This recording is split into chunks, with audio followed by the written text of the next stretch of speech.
decentralized LLMs are pretty much a scam. We are 1 year away from full AI disruption. I'm full disclosure, I'm a very large investor in Pump. If you're not hated by somebody, you're doing something wrong. But if you are a founder and you're starting and launching your coins and starting on DeFi, don't be afraid. Take that freaking phone and make a TikTok. One area of the AI agent space which I never hear you talk about that much, everyone talks about it on Twitter, is the whole virtuals ecosystem.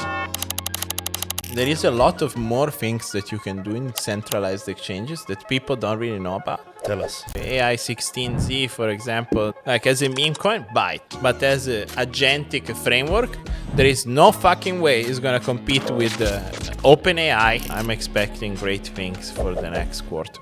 Well, to me, HeyAnon is my generational company. I'm building it to be my legacy.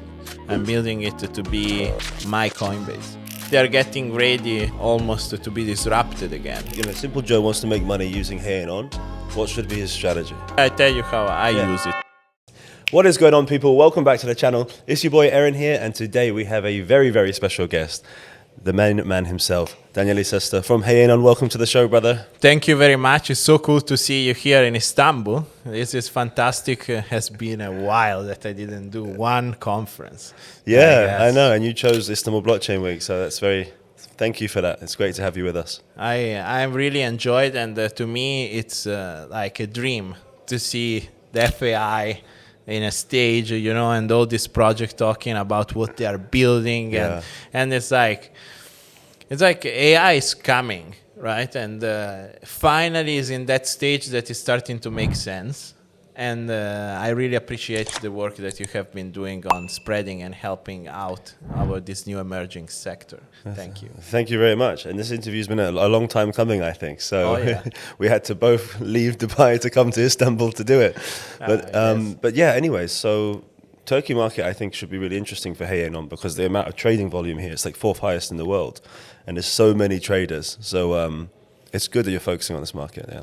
100%. So first of all, one thing that people might not know is that HeyAnon works also in Turkish language. So it works perfectly in Turkish language. And Gemma also. So it's AI really is bringing accessibility to the masses. And another little interesting thing is on the Abracadabra spell days, there has been many days in which the highest volume of trading for spell was Turkey. So BTC Turk was probably the top exchange for a month. Really? But with the real, and the Turkish community was probably the most active non-US, non-Europe community, and I always had a lot of connection with Turkey. As a matter of fact, I really was looking forward to come to Istanbul because it's one of my favorite cities in the world. It does inspire me all the time because it's similar to crypto. There is this cultural clashing of the traditional finance, the degens, and to me also Istanbul has that kind of energy, like Asia and Europe all together. This culture, religion, food, everything. It's a melting pot, and crypto is too, in a way. 100%. Couldn't agree with you more. So how long ago was it now since you coined the term DeFi? Was it 7 months? 8 months? It was January. How do you pronounce it? I pronounce it DeFi. DeFi. Because to me it's the natural evolution of DeFi. Yeah, of course. So it shouldn't be pronounced any other way. Yeah. It's just that eventually it will be DeFi and not DeFi. Yeah, exactly. Yeah, that makes sense. But where are we at with it at the moment? Where do you obviously you're with HeyAnon, but obviously you can see the wider niche industry of DeFi. Are we ready for actual adoption from the masses? I think I find it a little bit sad, in my opinion, but I see that a lot of founders in crypto that have DeFi protocols are not really jumping on board into the AI revolution. I would expect from our founders in our sector to be way more looking forward to new technology that can enhance experience, can enhance the smart contract development, can enhance the way that users are going to use the protocols. And I expected them to be integrating AI on any sort of level, being a simple level or maybe more in-depth, right? I would have expected more innovation to come from the larger protocols in crypto rather than from smaller emerging ones. So in that sense, I feel like they are getting ready almost to be disrupted again. Like this is how I'm feeling about it. Because the bid or the interest on decentralized finance, in my opinion, is at a all-time low. Nobody cares. The yield are at all-time low. Like, where can you farm stables right now? There isn't any. Like, you get 3%. Why would you farm stables at 3% when the bank is giving you more money than them? Like, the smart contract risk at this point doesn't pay. Like, there is no more premium in yields because of the risk that you're taking. There is actually a disadvantage on farming in crypto, especially for stable coins. So now, if you look at that, you would think that these founders would be more looking forward to figure out new ways to engage with their current customer base, but in reality, they're not. So we will see definitely a DeFi summer. And for me, a DeFi summer includes new DeFi primitives too, like on a smart contract level. The disruption of all of those larger protocols that are there sitting on VC money that at this point accumulated the entirety of the protocol, and the parking lot for narco money, USDT narcos, that are fine with 3% a year because there is nowhere else to go. So I feel like we are getting there. Now, how far are we, to answer your question? In my personal thinking is that we are 1 year away from full AI disruption in everything. And by that I mean that it's just not technology-wise, but I think it's expectation-wise. Like the consumer will expect AI. So everybody needs to integrate it. It's not a tech thing. It's a consumer thing. Because in 1 year, nobody is using anything else than AI for a day-to-day basis, so they expect the interface of everything to be similar, or at least to a certain extent, be integrated in the normal flow, right? So on our end, we take this opportunity of all this protocol not to doing any AI integrations to integrate it all into the super app. But I always look at the bigger picture beyond my personal products, obviously. And in that, I just feel like that consumer expectations are changing rapidly.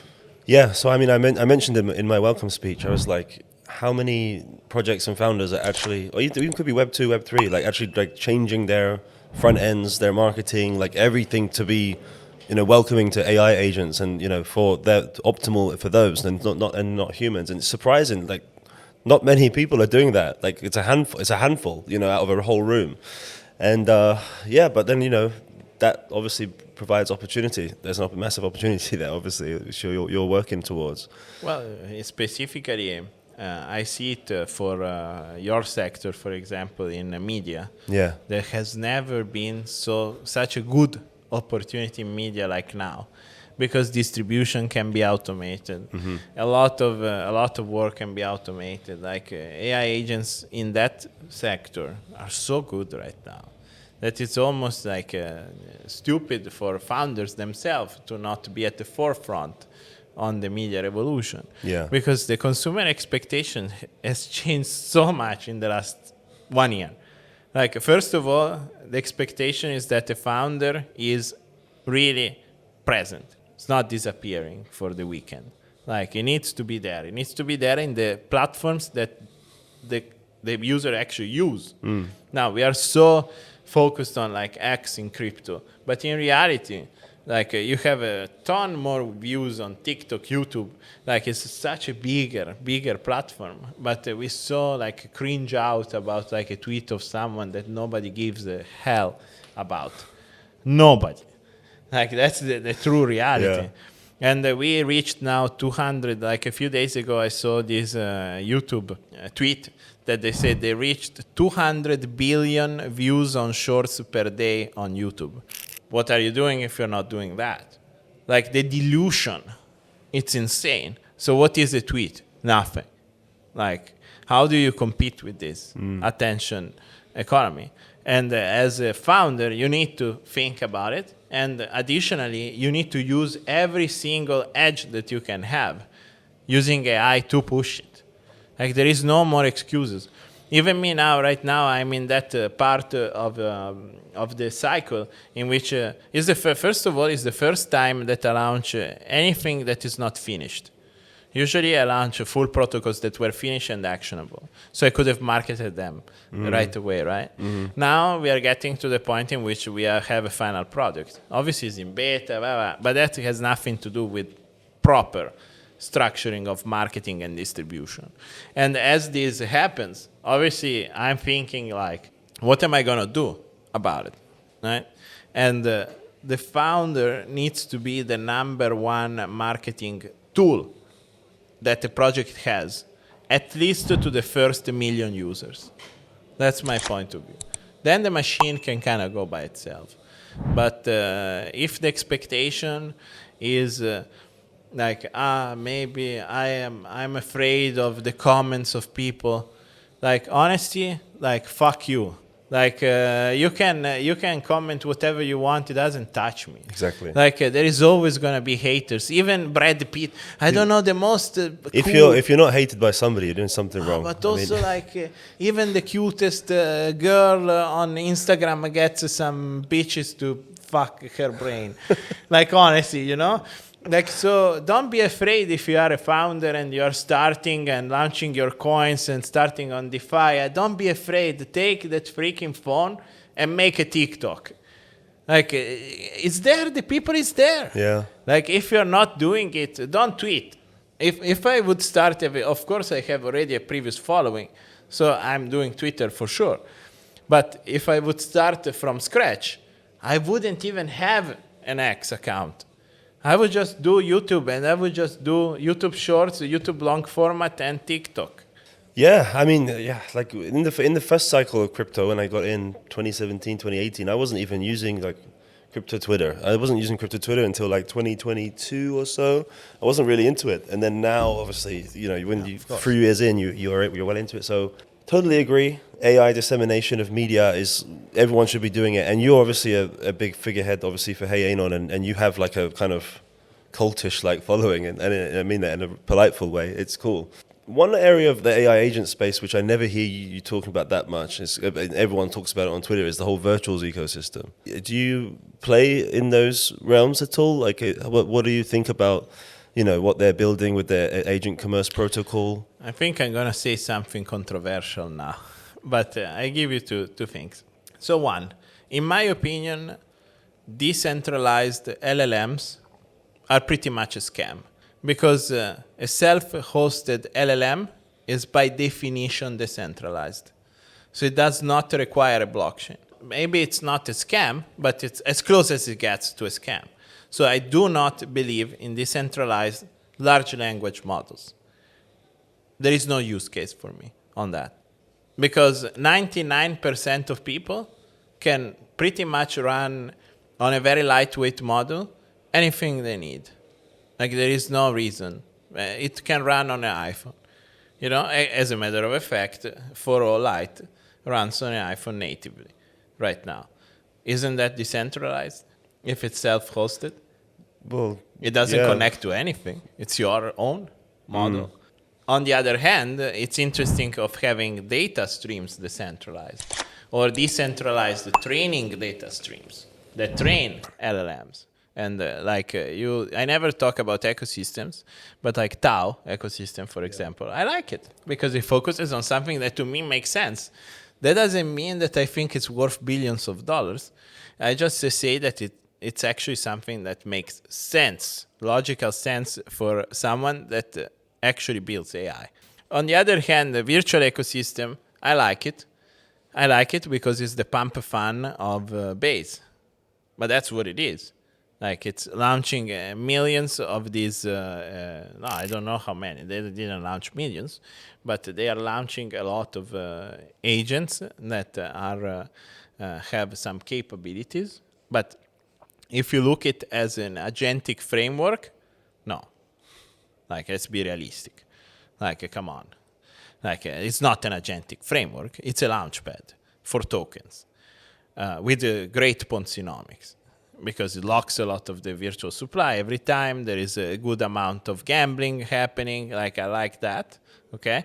But framework, what are we even talking about? Like, right now, you can connect Gemini 2.5 to almost anything through Zapier and Google, etc. Like, honestly, there is no competition. A lot of people back in the day, they were telling me about AI 16Z, for example, the framework. And I said to everybody, buy the meme coin. It's a meme coin. It's great. Like, as a meme coin, buy it.